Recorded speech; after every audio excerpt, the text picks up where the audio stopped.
नमस्कार दोस्तों, बहुत बहुत स्वागत है आप सभी का हमारे बायोलॉजी के एक नए वीडियो में। दोस्तों, आज का हमारा टॉपिक है रक्त। और रक्त तो ऐसा विषय है जिसे कि पृथ्वी के लिए जल की आवश्यकता होती है, उसी तरह हमारे शरीर में खून की आवश्यकता होती है। और खून के विषय में तो एक अलग ही वाक्य कहा जाता है कि खत लिखता हूँ खून से, स्याही मत समझना। खत लिखता हूँ खून से, स्याही मत समझना। हम तुमसे प्यार करते हैं यार, बेवफाई मत समझना। तो आइए इसी के साथ हम अपना चैप्टर शुरुआत करते हैं। हमारा चैप्टर है रक्त।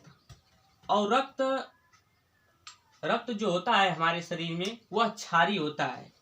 रक्त हमारे शरीर में जो होता है वह क्षारीय होता है। क्षारीय होता है। इसका मान होता है 7.4।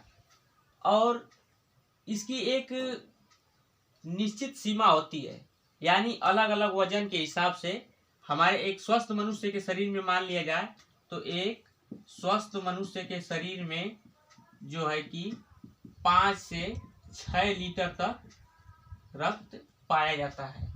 और अगर इससे कम होता है तो हम ब्लड बैंक या किसी दूसरे का ब्लड लेकर के उस किसी दूसरे व्यक्ति के दूसरे व्यक्ति में उसे चढ़ा दिया जाता है। इसे हम पढ़ेंगे उसे ब्लड ग्रुप वाले चैप्टर में।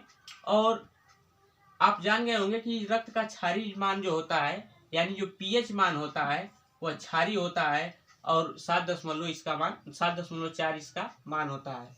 और एक स्वस्थ मनुष्य के शरीर में 5 से 6 लीटर होता है। ये जरूरी नहीं है कि 5 से 6 लीटर रहे, ये मनुष्य के वजन के हिसाब से डिपेंड करता है। अगर मान लिया जाए किसी व्यक्ति का वजन 70 केजी है, किसी व्यक्ति का वजन 70 केजी है, तो 70 केजी है तो 70 केजी है तो शरीर के हिसाब से 7% रक्त होना चाहिए। जैसे मान लीजिए कोई व्यक्ति 70 केजी का है तो इसके अंदर उसके वजन का 7% जो है कि रक्त होना चाहिए। तो देखिए इसका हम 7% जब निकालेंगे तो ये हो जाएगा हमारा 4.9, यानी 5 के एबव। और अगर 80 केजी के व्यक्ति है, 90 केजी का व्यक्ति है, भाई अलग अलग वजन के अगर व्यक्ति होंगे तो उनमें रक्त की मात्रा थोड़ा कम बेसी हो सकती है। तो चलिए रक्त के बारे में हम यहाँ समझते हैं कि रक्त 2 प्रकार का होता है। रक्त के 2 भाग हैं, 2 प्रकार का नहीं, 2 भाग हैं। पहला भाग है प्लाज्मा। पहला भाग हमारा होता है प्लाज्मा और दूसरा भाग होती है क्या, कणिकाएं। और सबसे ज्यादा हमारे रक्त में यही प्लाज्मा पाया जाता है। हमारे शरीर के रक्त का लगभग 60% जो है कि प्लाज्मा पाया जाता है और 40% जो है कि कणिकाएं पाई जाती है। अब इस प्लाज्मा में 90% हमारा जल होता है। इस प्लाज्मा में 90% जल की मात्रा होती है और बाकी 10% जो है वो हमारा कार्बनिक और अकार्बनिक तत्व पाए जाते हैं। कार्बनिक और अकार्बनिक तत्व पाए जाते हैं। अब इस कार्बनिक और अकार्बनिक में क्या होता है कि जैसे हम पढ़े होंगे कि रक्त में एक फाइब्रिनोजन पाया जाता है।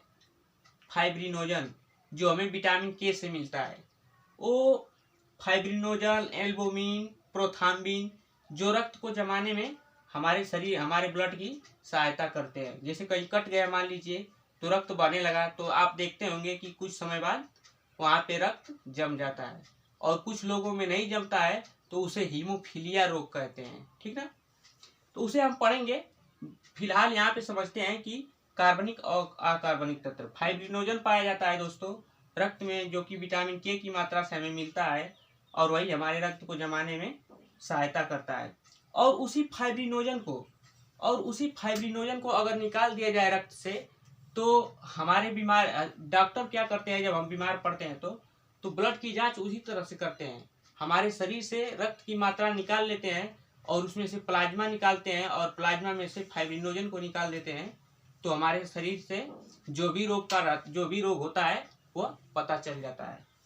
तो ये तो हो गया यहाँ से प्लाज्मा। और प्लाज्मा का एक और कार्य है कि ये हमारे शरीर में वहन का कार्य करती है, यानी हमारे शरीर में परिवहन का काम करती है। जैसे मान लीजिए कार्बन डाइऑक्साइड हम अपने शरीर से छोड़ते हैं, हमारे शरीर में जब ग्लूकोज, बताए थे आपको कि जब ग्लूकोज और ऑक्सीजन का दहन होता है तो कार्बन डाइऑक्साइड बनता है।